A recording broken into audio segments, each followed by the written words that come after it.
Hello everyone, welcome back. I'm Emma, and today we have something very special. Hi everyone, I'm Daniel.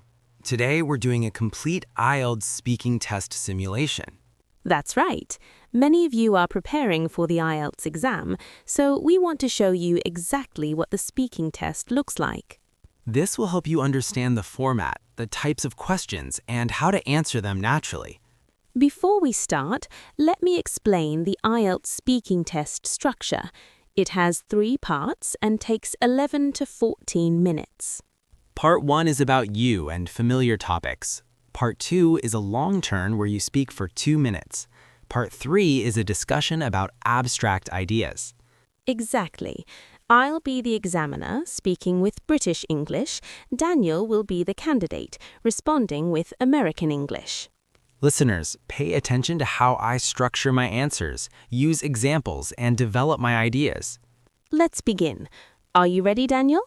Yes, I'm ready. Good morning. My name's Emma. Can you tell me your full name, please? Good morning. My full name is Daniel Martinez. Thank you. Can I see your identification, please? Yes, of course. Here it is. Thank you.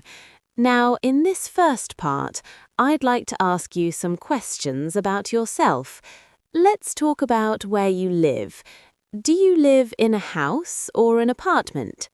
I live in an apartment. It's a 2-bedroom apartment on the 5th floor of a modern building in the city center.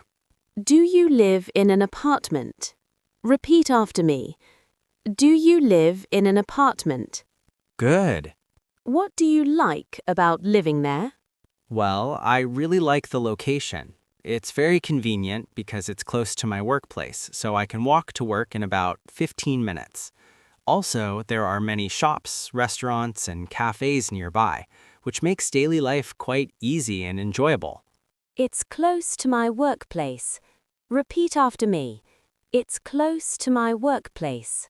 Perfect. Is there anything you would like to change about your apartment? If I could change something, I'd probably add a balcony. I think it would be nice to have some outdoor space where I could have my morning coffee or grow some plants. Apart from that, I'm quite satisfied with everything else. I'd probably add a balcony. Repeat after me. I'd probably add a balcony. Excellent. Now let's talk about work. What do you do? Do you work or are you a student? I'm currently working. I work as a software developer for a tech company. I've been in this position for about 3 years now. I work as a software developer. Repeat after me. I work as a software developer. Great. Why did you choose this type of work? I've always been interested in technology and problem solving. When I was in university, I discovered that I really enjoyed coding and creating applications. I chose this career because it allows me to be creative, work on interesting projects, and there are always new things to learn, which keeps the job exciting. It allows me to be creative. Repeat after me. It allows me to be creative. Nice. Do you enjoy your work? Yes, I do. Most days are quite fulfilling. I especially enjoy the collaborative aspect of my job, working with a team to solve complex problems. However, sometimes the deadlines can be quite stressful, but overall, I find it very rewarding. I find it very rewarding. Repeat after me. I find it very rewarding. Beautiful. Now let's move on to hobbies. What do you like to do in your free time? In my free time, I really enjoy reading, particularly science fiction novels. I also like hiking on weekends when the weather is good. Recently, I've started learning to play the guitar, which is challenging but really enjoyable. I've started learning to play the guitar. Repeat after me. I've started learning to play the guitar. Perfect. How often do you do these activities? Well, I try to read for at least 30 minutes every evening before bed. As for hiking, I usually go once or twice a month depending on my schedule, and I practice guitar maybe 3 or 4 times a week whenever I have time after work. I try to read every evening. Repeat after me. I try to read every evening. Excellent.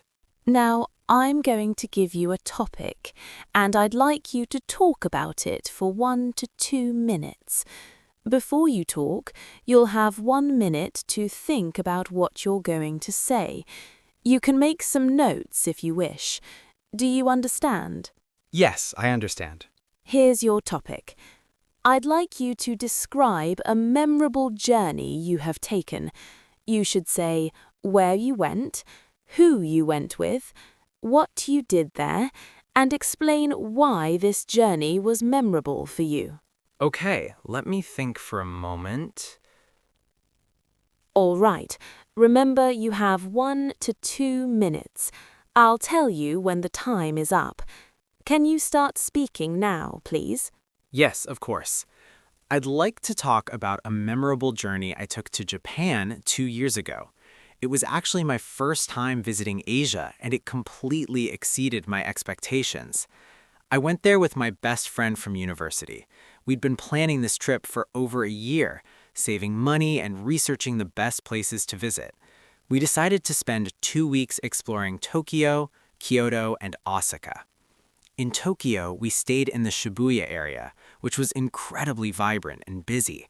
We visited many famous landmarks like the Sensoji Temple and Tokyo Tower. What really impressed me was how efficiently everything worked. The trains were always on time, and the city was remarkably clean despite having millions of people. Then we took the bullet train to Kyoto, which was an amazing experience in itself. Kyoto was completely different from Tokyo, much more traditional and peaceful. We visited numerous beautiful temples and gardens. I particularly remember walking through the Adashiyama bamboo grove, which felt almost magical. This journey was memorable for several reasons. Firstly, the Japanese culture was fascinating, so different from what I was used to. The people were incredibly polite and helpful, even though there was often a language barrier. Secondly, the food was absolutely delicious. We tried everything from authentic ramen to sushi prepared by skilled chefs. But I think what made it most memorable was experiencing it with my best friend. We had some challenges, like getting lost in Osaka's subway system, but those moments actually became the funniest memories. It really strengthened our friendship. Since returning home, I've been studying Japanese language, and I'm hoping to visit again in the future. It was definitely a life-changing experience. Thank you. Can you tell me if you would like to visit Japan again? Absolutely. I'd love to go back and explore other regions, particularly Hokkaido in the north, which is known for its natural beauty and skiing. I'd love to go back. Repeat after me. I'd love to go back. Great. We've been talking about a memorable journey you took, and I'd like to discuss with you 1 or 2 more general questions related to this. Let's consider, first of all, travel and tourism. Why do you think people enjoy traveling to different countries? I think there are several reasons why people enjoy international travel. Firstly, it allows people to experience different cultures and ways of life, which broadens their perspective. When you travel, you're exposed to new foods, customs, and traditions that you might never encounter at home. Secondly, I believe travel provides an escape from daily routines. Many people work stressful jobs, and traveling offers them a chance to relax and recharge. It's also an opportunity for personal growth. Navigating a foreign country, especially when you don't speak the language, builds confidence and problem-solving skills. It broadens their perspective. Repeat after me. It broadens their perspective. Perfect. How has tourism changed in recent years? Tourism has changed dramatically, especially with the advancement of technology. Nowadays, people can research destinations thoroughly online, read reviews, and book everything from flights to hotels on their smartphones. Social media has had a huge impact. People often choose destinations based on what they've seen on Instagram or other platforms.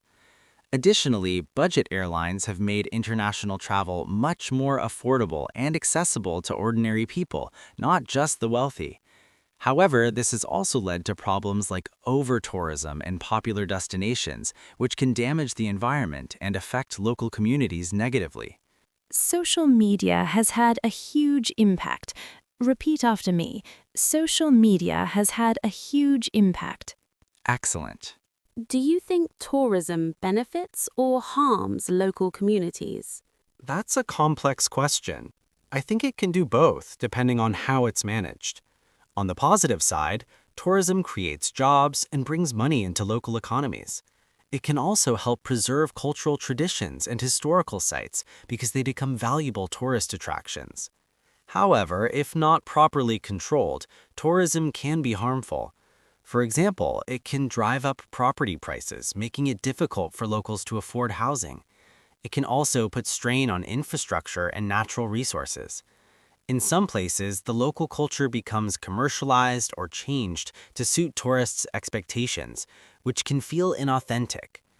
I believe the key is sustainable tourism, where visitors respect local cultures, environments, and communities, and where the benefits are shared fairly with local people.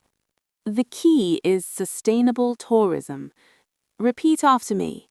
The key is sustainable tourism. Beautiful. Let's talk about business travel now. How is business travel different from tourism? Business travel serves a fundamentally different purpose than leisure tourism. While tourists travel for pleasure and relaxation, business travelers go somewhere to work, perhaps to attend meetings, conferences, or visit clients. Their schedules are usually much tighter, and they often see very little of the destination beyond their hotel and meeting venues. Also, business travelers typically have less flexibility in choosing where and when they travel. Their trips are dictated by business needs rather than personal preferences. And while tourists might stay in budget accommodations to save money for activities, business travelers often require more comfortable hotels with business facilities. Their schedules are usually tighter. Repeat after me. Their schedules are usually tighter. Nice. Do you think virtual meetings will replace business travel in the future? That's an interesting question, especially after the pandemic showed us how much can be done remotely. I think virtual meetings will certainly reduce business travel, but not eliminate it completely. There are some things that video calls simply can't replicate. Building strong business relationships often requires face-to-face interaction. When you meet someone in person, you can read body language better, and there's an opportunity for informal conversations that build trust and rapport.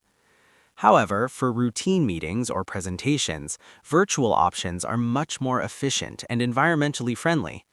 I imagine we'll see a hybrid approach in the future, using technology for regular communication, but still traveling for important meetings, negotiations, or when starting new business relationships. It can't replicate face-to-face interaction. Repeat after me. It can't replicate face-to-face interaction. Perfect. Finally, what impact does tourism have on the environment? Unfortunately, tourism has quite a significant environmental impact. Air travel, which is essential for international tourism, produces large amounts of carbon emissions. Hotels consume enormous amounts of water and energy. Popular tourist destinations often struggle with waste management when visitor numbers exceed their capacity. There's also damage to natural habitats. Coral reefs, for example, are being destroyed in many coastal tourist areas due to pollution and physical damage from snorkeling and diving activities. Wildlife can be disturbed or displaced by tourism development. However, I should mention that there's growing awareness of these issues. Ecotourism is becoming more popular, where travelers actively choose sustainable options. Some tourism revenue is used for conservation efforts. I think if we can promote responsible tourism and develop better regulations, it's possible to minimize the negative environmental impact while still allowing people to travel and experience different parts of the world. Ecotourism is becoming more popular. Repeat after me. Ecotourism is becoming more popular. Excellent. Thank you very much. That is the end of the speaking test. Thank you. Well done, Daniel. Now, listeners, let's discuss what we just did. That was a complete IELTS speaking test simulation. Thank you, Emma. I tried to demonstrate good IELTS speaking strategies throughout the test. Let's break down each part. In part 1, Daniel gave direct answers but added relevant details. Notice he didn't just say, "I live in an apartment," he added where and why. Exactly. In IELTS, you should extend your answers. Don't just give yes or no. Add examples, reasons, and details. In part 2, Daniel structured his long turn very well. He covered all the points on the card and spoke for the full 2 minutes. The key in part 2 is organization. I used my 1-minute preparation time to plan. Introduction, where I went, what I did, and why it was memorable. And in part 3, Daniel showed he could discuss abstract ideas, give opinions, and support them with reasons and examples. Part 3 is the most challenging. The examiner asks deeper questions that require critical thinking. Now, let's give listeners some essential tips. First tip, fluency is important, but perfect grammar isn't required. Right. It's better to speak naturally with minor mistakes than to pause constantly trying to be perfect. Speak naturally with minor mistakes. Repeat after me.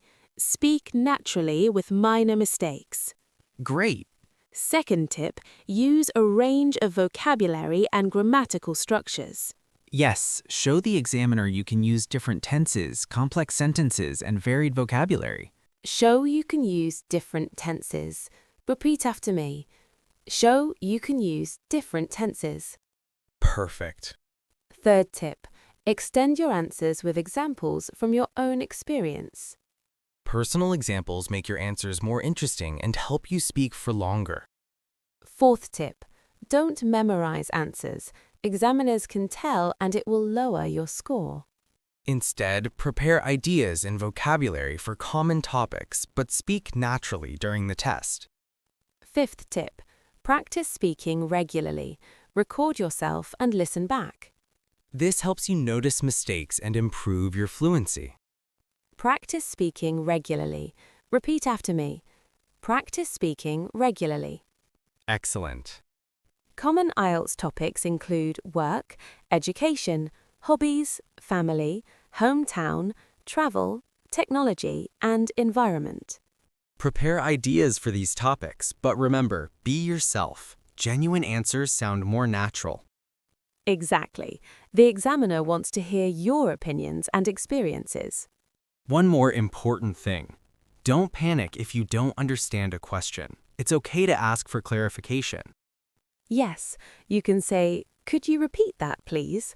Or, "I'm not sure I understand the question." Could you repeat that, please? Repeat after me. Could you repeat that, please? Nice. Listeners, remember, IELTS speaking tests your ability to communicate, not your accent. Whether you speak British English, American English, or any other variety, it doesn't matter. Clear communication is what counts. Practice with different accents. Listen to this podcast multiple times. Notice the question types, the structure, the language used. And most importantly, don't be nervous. The examiner wants you to succeed. Treat it like a friendly conversation. Relax and show your English ability. You can do this. With practice and preparation, you'll achieve your target band score.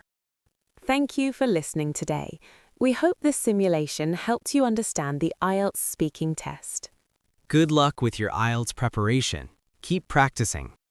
See you next time. Goodbye, everyone. Bye-bye.